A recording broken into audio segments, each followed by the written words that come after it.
ഇന്ന് തന്നെ ഡൗൺലോഡ് ചെയ്യൂ. കാണൂ നിങ്ങളുടെ ഫേവറേറ്റ് ഷോസ്. നീ ജോലിക്ക് പോകുന്നു പറഞ്ഞപ്പോ തടസ്സം നിന്നതാ ഞാൻ. അന്ന് എന്റെ വാക്കും കേട്ട് അവിടെ തന്നെ നീ നിന്നിരുന്നെങ്കിൽ ഇന്ന് ഇന്ന് ചെറുക്കനെ നീ കാണുമായിരുന്നു. ഇങ്ങനൊരു കല്യാണാലോചന വരുമായിരുന്നു. എന്റെ പൊന്നു സാറേ, ദേ സാർ ഇത് നോക്കിയേ, കണ്ട ഇതൊക്കെ ഈ സിറ്റിയിലെ ലീഡിംഗ് ഫോട്ടോഗ്രാഫേഴ്സ് നടത്തിയിട്ടുള്ള പ്രീ വെഡിങ് ഫോട്ടോഷൂട്ടാ. സൂപ്പർ അല്ലേ? ദേ സാറിന് ഇഷ്ടമാണെങ്കിലേ ഞാൻ ഇപ്പൊ തന്നെ വിളിച്ച് കാര്യങ്ങളൊക്കെ അറേഞ്ച് ചെയ്യാന്നേ. എന്റെ അമ്മേ, ഇതൊന്ന് നോക്കിയേ, ഇത് കണ്ടില്ലേ, കൊള്ളാല്ലേ? ദാ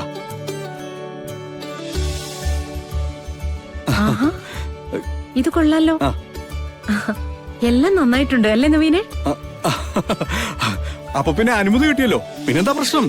അതെ, നമുക്ക് നാളെ തന്നെ ഇത് നടത്തിക്കളയാം. അല്ലെങ്കിലേ സാറിന്റെ കാര്യം ഉഴപ്പി മാറിക്കളയുന്നേ. മാണിക്കുഞ്ഞ് ഇത്രയും കാര്യമായിട്ട് പറയുന്നതല്ലേ മോനെ, അപ്പൊ ഇതങ്ങ് ഫിക്സ് ചെയ്യാം. അമ്മ തീരുമാനിച്ചോ? അമ്മ പറയുന്നത് ഞാൻ കേൾക്കാം. അതടവ് എല്ലാം ചെയ്യണമെന്ന് സാറ് നല്ല ആഗ്രഹമുണ്ട്. പക്ഷേ അമ്മ നിർബന്ധിച്ചിട്ടാണെന്ന് വരുത്തി തീർക്കണം അല്ലേ? ആ സീനിയർ സിറ്റിസൺസ് വന്നല്ലോ. എന്നാ പിന്നെ ഇനിയിപ്പോ ഇവരുടെ കൂടി അഭിപ്രായം ചോദിച്ചേക്കാം. എന്താ സുമിത്ര? അല്ല നന്ദേട്ടാ, ഇപ്പൊ വിവാഹത്തിന് മുൻപൊരു ഫോട്ടോഷൂട്ടൊക്കെ ഇല്ലേ, അതിന്റെ കാര്യം സംസാരിച്ചുകൊണ്ടിരിക്കുകയായിരുന്നു.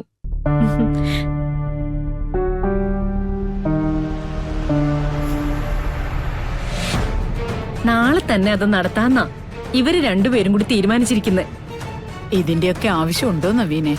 മുത്തശ്ശി, അതെ ഞാൻ ഒരുവിധം സാറിനെ കൊണ്ട് സമ്മതിപ്പിച്ചെടുത്തതാ. ഇനിയിപ്പോ നിങ്ങൾ രണ്ടുപേരുമായിട്ട് അത് മാറ്റിക്കളയരുത്. സാറേ, ഞാൻ അവരെ വിളിച്ച് പറയാൻ പോണേ. അപ്പോ ഇത് ഫിക്സ് ചെയ്യില്ല അച്ഛാ?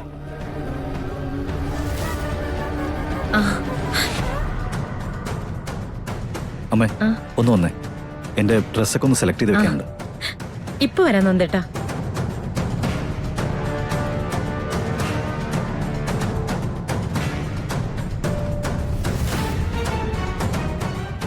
നമ്മൾ പറയാൻ ഉദ്ദേശിച്ച കാര്യം പറയാൻ പറ്റിയില്ലല്ലോ. ഇതിന്റെ ഇടയ്ക്ക് എങ്ങനെയാ അമ്മേ? സുമിത്ര അതിന് സമ്മതിക്കും തോന്നുന്നില്ല.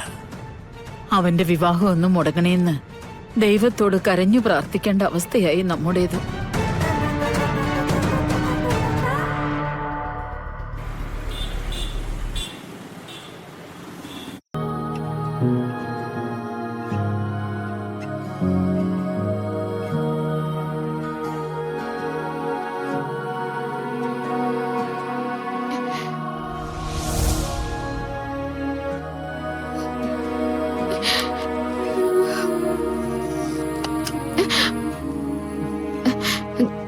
അമ്മയെ കാണാൻ അനുവാദം ചോദിച്ചിരുന്നില്ലേ? ഇപ്പൊ വേണമെങ്കിൽ അകത്ത് കയറി അമ്മയെ കണ്ടോളൂ. ശരി ഡോക്ടർ. അധികം സംസാരിപ്പിക്കണ്ട, പിന്നെ കരയാതിരിക്കാൻ പ്രത്യേകം ശ്രദ്ധിക്കണം. സിസ്റ്റർ ഈ കുട്ടിയെ കൊണ്ടേ കാണിക്കേ. കൃഷ്ണ വരൂ. ദാ ഇവിടെയുണ്ട്.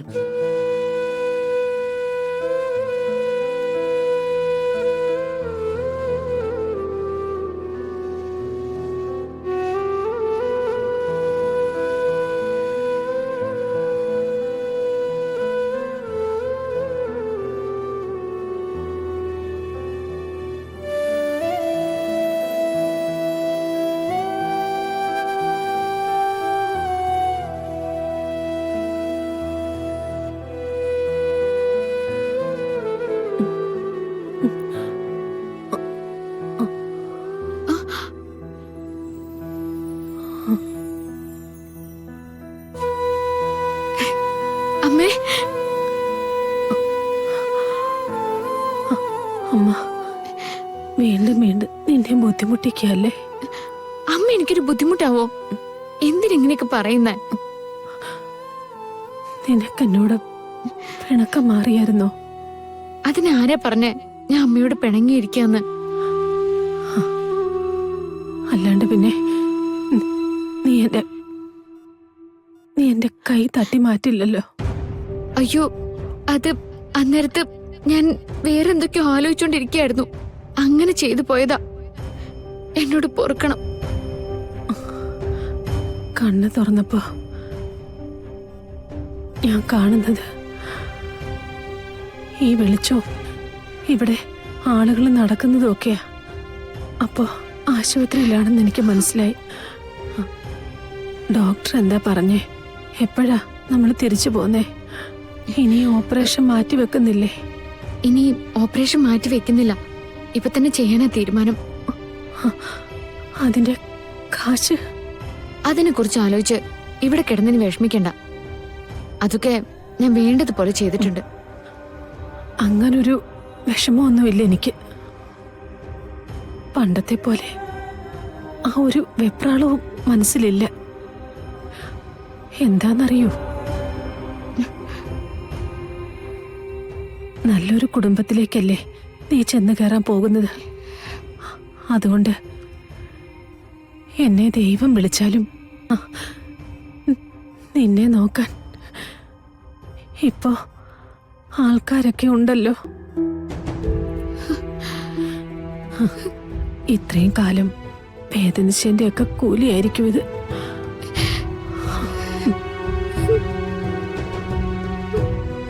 അതെ,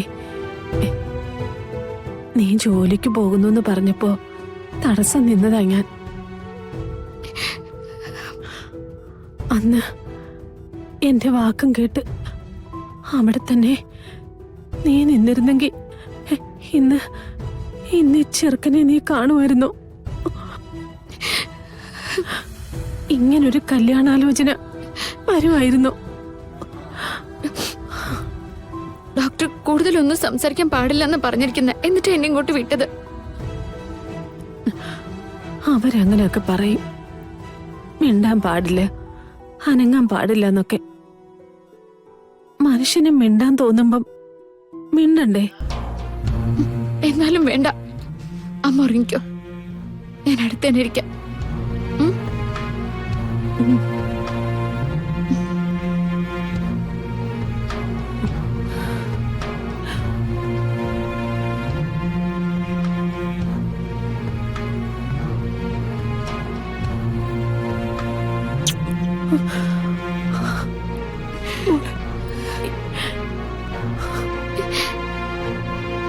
മോളെ